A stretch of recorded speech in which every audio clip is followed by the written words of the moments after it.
वट सावित्री की तिथि, पूजा विधि, सामग्री, शुभ मुहूर्त, कथा के बारे में जानें। नमस्कार दोस्तों, धर्म उपासना की शक्ति में एक बार फिर से आपका स्वागत है।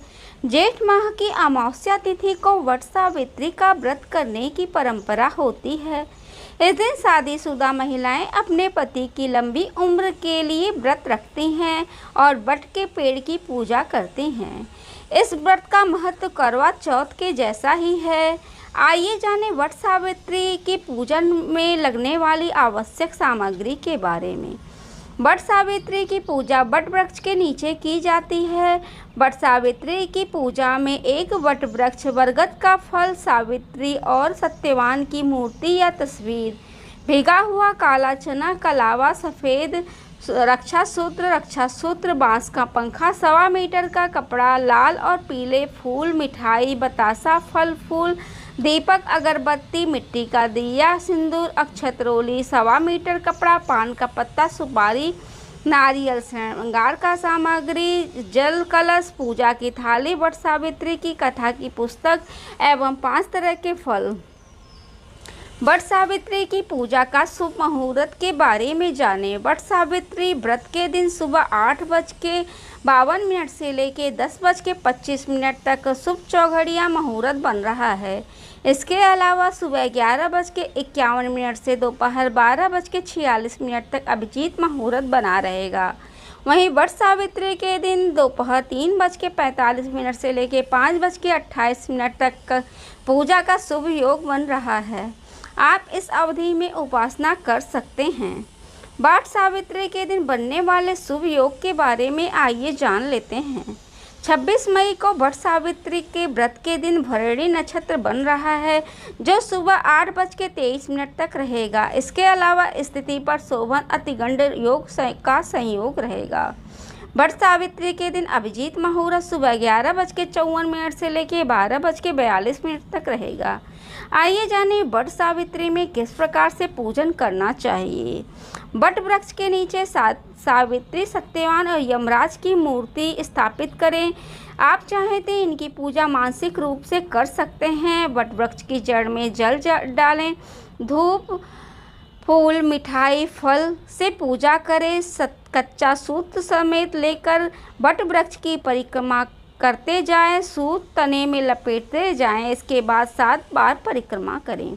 हाथ में भीगा चना लेकर सावित्री सत्यवान की कथा कहें। फिर भीगा चना और कुछ धन लेकर वस्त्र अपनी सास को दें, उनका भी आशीर्वाद लें।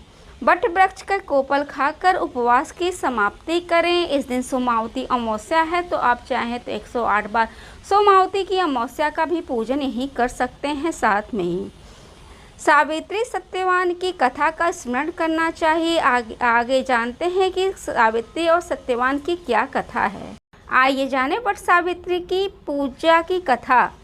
वट सावित्री के कथा के अनुसार सावित्री अश्वपति की संतान थी। उन्होंने सत्यवान को अपने पति के रूप में चुनाव किया था, जो वन के राजा धूम्रसेन के पुत्र थे। नारद जी ने उन्हें बताया था कि सत्यवान का जीवन अल्पकालीन है, यानी बहुत ही छोटा उम्र है। फिर भी सावित्री ने अपने निर्णय में कोई भी परिवर्तन नहीं किया। उन्होंने सत्यवान से विवाह किया और अपने परिवार की सेवा हेतु वन निवास करने लगी। एक दिन जब सत्यवान लकड़ी काटने जंगल में गए तो वहीं गिर पड़ गया। यह देखकर यमराज सत्यवान की आत्मा लेने आए। सावित्री सब कुछ जानती थी, क्योंकि वह 3 दिन उपवास कर रही थी। उन्होंने यमराज से सत्यवान की जान न लेने की प्रार्थना की, लेकिन यमराज नहीं माने। सावित्री ने उनका पीछा करना शुरू किया। यमराज के कई बार मना करने के बावजूद सावित्री पीछे हटने को तैयार नहीं हुई। सावित्री के बलिदान से प्रसन्न होकर यमराज ने कहा कि वह उनसे 3 वरदान मांग सकती हैं। सावित्री ने पहले वरदान में सत्यवान के अंधे माता पिता के लिए दृष्टि की रोशनी मांगी। दूसरे वरदान में उन्हें सत्यवान के अंधे माता पिता का खोया राज मांगा।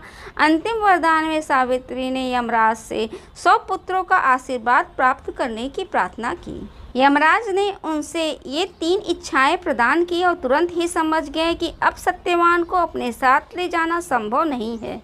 यमराज ने सावित्री को अखंड सौभाग्यवती का वरदान दिया।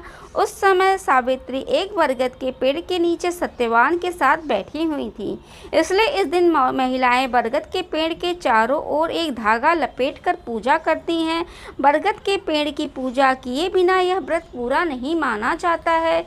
यदि आपको मेरी वीडियो अच्छी लगे तो उसको लाइक करें, शेयर करें, सब्सक्राइब करें एवं बेल बटन दबाना ना भूलें, क्योंकि इस तरह के वीडियो मेरे चैनल पे आती रहती हैं। धन्यवाद।